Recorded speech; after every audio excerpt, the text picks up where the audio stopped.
नमस्कार, मैं हूं प्रमोद तिवारी और आप देख रहे हैं दी एज लीगल। यहां हम कानून से जुड़े कुछ अहम फैसलों और टिप्पणियों के बारे में आपको बताएंगे।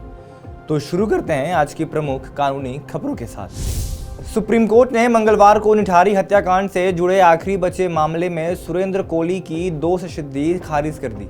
Chief justice of India B R. Gavai, justice Suryakant और जस्टिस विक्रम नाथ की पीठ ने सुप्रीम कोर्ट के 2011 के फैसले के खिलाफ कोली द्वारा दायर सुधारात्मक याचिका को स्वीकार कर लिया, जिसमें एक मामले में उसकी दोषसिद्धि की पुष्टि की गई थी।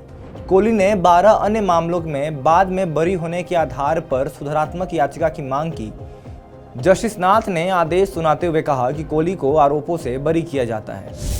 सुप्रीम कोर्ट ने स्पष्ट किया कि केवल बिक्री के माध्यम से अचल संपत्ति में स्वामित्व हस्तांतरण से संबंधित गतिविधि को वित्त अधिनियम 1994 के तहत सर्विस नहीं माना जा सकता। परिणाम स्वरूप ऐसे लेन देन सर्विस टैक्स के दायरे से बाहर है। Justice JB. पारदीवाला और जस्टिस संदीप मेहता की खंडपीठ ने इलाहाबाद स्थित साझेदारी फर्म मेजर्स एलिगेंस डेवलपर्स के खिलाफ सेवा कर आयुक्त नई दिल्ली द्वारा दायर अपील खारिज करते हुए ये फैसला सुनाया। विवाह के भीतर जन्मे बच्चों की वैधता की धारणा की पवित्रता को दोहराते हुए एक महत्वपूर्ण फैसले में सुप्रीम कोर्ट ने कहा कि पितृत्व का निर्धारण करने के लिए डीएनए परीक्षण का निर्देश स्वाभाविक रूप से नहीं दिया जा सकता, खासकर जब इससे बच्चे के अवैध होने का खतरा हो और व्यक्तिगत निजता का हनन हो। न्यायालय ने इस बात पर जोर दिया कि डीएनए प्रोफाइलिंग जैसे वैज्ञानिक उपकरणों का इस्तेमाल फिशिंग इंक्वायरी के लिए नहीं किया जा सकता और इसका इस्तेमाल केवल अत्यंत आवश्यक मामलों में ही किया जाना चाहिए, जहां इसके बिना जांच आगे नहीं बढ़ सकती। Chief justice of India B R. Gavai ने सोमवार को 10 नवंबर 2025 की शाम को दिल्ली में हुए कार विस्फोट में हुई दुखद मौतों पर गहरा दुख व्यक्त किया और इसे एक विनाशकारी त्रासदी बताया।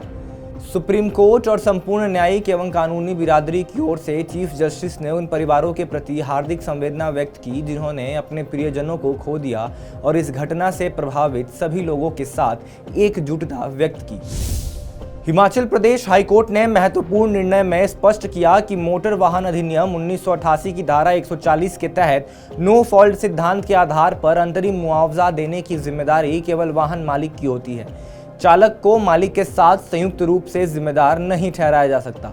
जस्टिस सुशील कुकेजा ने कहा कि चालक को मुआवजे की राशि के लिए मालिक के साथ संयुक्त या पृथक रूप से उत्तरदायी नहीं ठहराया जा सकता, क्योंकि कानून साफ तौर पर वाहन के मालिक को ही उत्तरदायी मानता है। तो ये थी आज की बड़ी कानूनी खबरें।